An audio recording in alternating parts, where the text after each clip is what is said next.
Hi friend, good morning সকলকে। দেখো এখন বাজে 11:40। আমি আমার মাম্মামকে আনতে যাচ্ছি। এত বৃষ্টি পড়ছে, তোমাদের ওখানে বৃষ্টি পড়ছে নাকি কমেন্ট একটু জানিও। দেখো আমি রেনকোট পরে নিয়েছি, গাড়িটাও বার করে নিয়েছি। তারপর মাম্মামকে আনতে যাচ্ছি।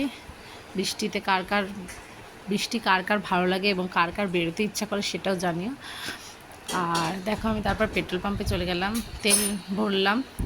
সেদিনকে পেট্রোল পাম্প ফাঁকা ছিল, অন্যদিন ফাঁকা থাকে না, কারণ এই সময়টা একটু ফাঁকা থাকে 11:40। তারপর দেখো আমি পেট্রোল ভরে মাম্মাকে স্কুলে আবার চলে গেলাম আনতে। দেখো আমি এরকম রেনকোট পরি। আমি রেনকোট পরতে একদম ভালোবাসি না। তোমরা কি কেউ রেনকোট পরতে ভালোবাসো? রেনকোট পরলে ভীষণ গরম লাগে। দেখো আমি স্কুলে পৌঁছে গেলাম, সবার গার্জিয়ানরা দাঁড়িয়ে ছিল। দেখো মামামদের ছুটি দিলে মামাম হেঁটে হেঁটে যাচ্ছে। দেখো তারপর ওকে ওখানে নিয়ে গিয়ে, গাড়ির ওখানে নিয়ে গিয়ে আমি রেনকোটটা ওকে পরিয়ে দিলাম, কারণ আবার যদি রাস্তায় বৃষ্টি আসে ভিজে যাবে। বৃষ্টি হয়েই যাচ্ছে।